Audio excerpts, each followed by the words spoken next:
కుంభరాశి వారికి నవంబర్ మాసంలో 1వ తారీఖు నుండి 15వ తారీఖు వరకు గోచార ఫలితాలు ఎలా ఉన్నాయి అనేటువంటి విషయాన్ని మనం చూసినట్టయితే, ఈ సమయంలో సంచరిస్తున్నటువంటి గ్రహస్థితి మూలకంగా మిశ్రమ ఫలితాలు ఎక్కువగా కనబడుతున్నాయి.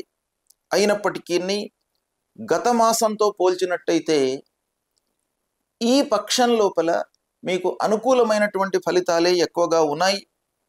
ఉద్యోగస్తులకు ఆఫీసులో కొంత ప్రతికూలత గోచరిస్తుంది.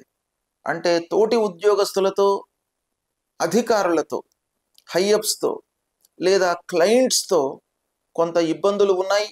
కనుక ఉద్యోగస్తులు కొంత జాగ్రత్తగా నిర్ణయాలు తీసుకోవాలి.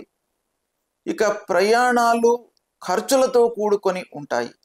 అంటే అనవసరమైనటువంటి ప్రయాణాలు చేయవలసినటువంటి స్థితి ఏర్పడుతుంది. కనుక కొంత జాగ్రత్తలు తీసుకోండి.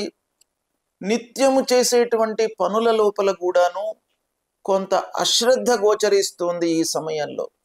కనుక మీరు ముఖ్యంగా ఈ పక్షం అంటే 1వ తారీఖు నుండి 15వ తారీఖు వరకు చేసేటువంటి పనుల లోపల మనస్సు నిలిపి మీరు ప్రారంభించండి పనులను. తప్పకుండా మీకు మంచి ఫలితాలు కలుగుతాయి. ఇక చదువు పూర్తయి ఉద్యోగ ప్రయత్నంలో ఉన్నటువంటి వారికి తాత్కాలికంగా ఈ 15 రోజుల లోపల ఉద్యోగం లభించే అవకాశం కనబడుతుంది. వ్యాపారము లాభదాయకంగా కొనసాగుతుంది. కోర్టు వ్యవహారాలు కలిసి వస్తాయి.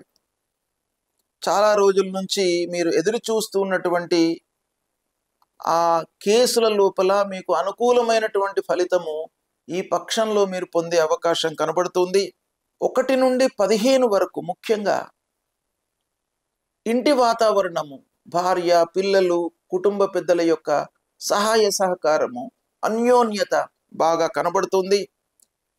ఇకపోతే అనవసరమైనటువంటి విషయాల మూలకంగా కొంత అగాధము అంటే గ్యాప్ ఏర్పడేటువంటి అవకాశం బాగా కనబడుతుంది. కనుక అన్నదమ్ములతో, బంధువులతో కొంత జాగ్రత్తగా ఉండండి. అనవసరమైనటువంటి వైషమ్యాలు ఏర్పడవచ్చును. కనుక మీరు మాట్లాడేటప్పుడు కొంత దురుస్తనంగా ఉండకుండా ఆలోచించి మాట్లాడినట్టయితే అందరి యొక్క సహాయ సహకారాలను పొందుతారు. ఆదాయం పెరుగుతుంది. నలుగురి లోపల గౌరవ మర్యాదలను కూడాను పొందేటువంటి అవకాశము ఉంది. సమాజంలో ముఖ్యంగా ఈ 15 రోజుల లోపల మీకు ఉన్నత స్థాయిలో ఉన్నటువంటి వారితో పరిచయాలు ఏర్పడతాయి. ఇది చాలా సంతోషమైనటువంటి విషయం. దీన్ని మీరు సద్వినియోగపరుచుకున్నట్టయితే అన్ని పనుల లోపల కూడాను ఆ పరిచయం అనేటువంటిది మీకు ఉపయోగపడుతుంది. కనుక దాన్ని దృష్టిలో పెట్టుకొని మీరు పనులు చేయండి, సత్ఫలితాలను పొందుతారు. ఇక ఈ పక్షంలో శని, గురువు, రాహువు, కేతువు ముఖ్యమైనటువంటి గ్రహాల యొక్క ప్రతికూలత ఒక పక్కన ఉంది. కనుక ఈ గ్రహాల యొక్క అనుకూలత కొరకు పరిహారం చేసుకోవడము తప్పనిసరి. సద్గురువులను సందర్శించుకోండి. దక్షిణామూర్తి స్తోత్ర పారాయణం చేయండి. హనుమాన్ చాలీసా చదువుకోండి. అమ్మవారి దేవాలయానికి వెళ్ళండి నిత్యం కూడాను. అమ్మవారి యొక్క అనుగ్రహము, ఆంజనేయ స్వామి యొక్క అనుగ్రహం మూలకంగా మీ లోపల భయము, ఆందోళన లేకుండా మిమ్మల్ని ఆ భగవంతుడు కాపాడుతాడు. కాబట్టి ఇవి చేస్తూ ఉండండి. మీకు సత్ఫలితాలు కలుగుతాయి. శుభం.